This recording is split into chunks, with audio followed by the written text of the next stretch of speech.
Dans cet exercice, il va falloir que nous placions des points dans un repère grâce aux coordonnées que l'on nous donne.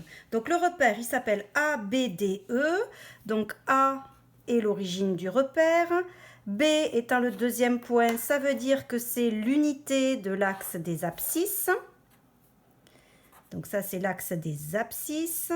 Le point D, puisqu'il est en troisième position, cela signifie que la demi-droite AD est l'axe des ordonnées, avec D comme ordonnée 1. Et enfin, le point E représente l'unité de l'axe des altitudes. J'écris peut-être là. Donc là, c'est altitude. Et le point E a une unité d'altitude. Donc, on doit placer des points. D'abord, le point I de coordonnées 1,5, 0, 1. Je vais prendre des stylos de couleur pour les placer en fait ici. Alors, le point I. Le point I, en fait, on se rend compte qu'il a des coordonnées non entières. L'abscisse est égale à 1,5. Et en fait, il vaut mieux commencer par les coordonnées entières. Ce sera plus facile à placer. Donc, on doit partir du point A et on doit faire 1,5 sur l'axe des abscisses, 0 sur l'axe des ordonnées et une unité sur l'axe des altitudes. Je vais donc commencer par une unité sur l'axe des altitudes. Donc, j'y vais et je me retrouve au point E. Puis ensuite, je dois me déplacer de 1,5 unité sur l'axe des abscisses, c'est-à-dire que je dois prendre ici la moitié de cette longueur-là. Donc, il faut ici prendre le milieu du segment FE et voilà où se trouve le point I. Je ne me suis pas déplacée horizontalement puisque l'ordonnée du point I était 0. Pour le point J maintenant, ah ben là c'est dommage, il n'y a aucune coordonnée entière. Ben donc on va commencer avec l'axe des ordonnées, puisque en abscisse c'est 0, ça veut dire que du point A je ne vais pas me déplacer obliquement. 1,5 pour les ordonnées, donc je place ici, alors j'ai pas mesuré, hein, mais le milieu de ce segment AD, puisque D est l'unité de l'axe des ordonnées. Donc je suis à ce point-là et je dois me déplacer de 1,5 sur l'axe des altitudes.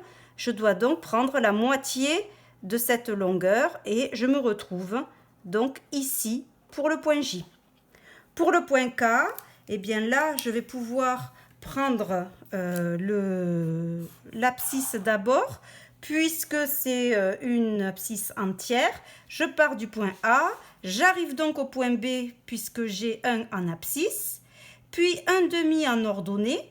Ça veut dire que je dois me déplacer de 1,5 unité, c'est-à-dire de la moitié de la longueur BC. Je suis ici. Et comme je n'ai pas ici d'altitude, mon point K est donc là. On doit placer maintenant le milieu M de l'arête CD. Donc le milieu M de l'arête CD, il est à peu près ici. Je n'ai pas mesuré. Et le milieu N de l'arête GH, qui est donc ici. Il y a le même symbole. Et le point P, qui est le point d'intersection des diagonales de la face EFGH. Donc la face EFGH, c'est la face du dessus. Donc je vais le faire en pointillé pour qu'il n'y ait pas trop de choses qui soient alourdies dans la figure. Et le point d'intersection se trouve ici. Et il s'agit du point P. On nous demande maintenant de trouver les coordonnées de chacun de ces points que nous avons placés. Commençons par le point M, donc toujours dans ce repère. On part de A. Comment on fait pour aller à M? Eh bien, on se rend compte qu'on va se déplacer jusqu'au point D, donc sur l'axe des ordonnées, de une unité en ordonnée. Puis ensuite, on va se déplacer jusqu'au point M, de la moitié d'une unité sur l'axe des abscisses, donc l'abscisse du point M est 0,5. L'altitude, elle, est de 0 puisqu'on ne s'est pas déplacé verticalement. Pour le point N maintenant, je pars de A, je veux aller jusqu'à N, donc je passe par D, ensuite par H pour arriver à N. Donc je me suis déplacée d'une unité sur l'axe des ordonnées, je me suis déplacée d'1 unité sur l'axe des altitudes. Et là, je me déplace sur l'axe des abscisses de 0,5 unités. Et enfin, le point P. Alors, le point P, c'est le point d'intersection de la face de dessus, donc d'un rectangle. Un rectangle, je vous rappelle que ça a ses diagonales qui se coupent en leur milieu et puis il a des axes de symétrie. Cela signifie qu'ici, par exemple, si je fais la parallèle passant par P à l'arête HG, eh bien, je sais que ce point, ce sera le milieu de H et que ce point sera le milieu de FG.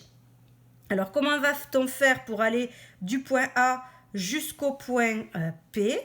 Eh bien, on va voir le déplacement que l'on peut faire. On peut aller en fait directement sur la face du dessus. Donc, pour aller sur la face du dessus, eh bien, on va sur l'altitude. Puis, on peut aller jusqu'à ce point que j'ai précisé être le milieu de H. Et ensuite, être sur ce point qui va être, le point P, milieu de ce segment, puisque le point P va être un centre de symétrie du rectangle. Donc on y va, on part du point A jusqu'au point E en altitude, donc l'altitude est de 1. Du point E jusqu'à ce point, on se déplace sur l'axe des ordonnées de 0,5 unités. Et enfin, on se déplace sur l'axe des abscisses de 0,5 unités.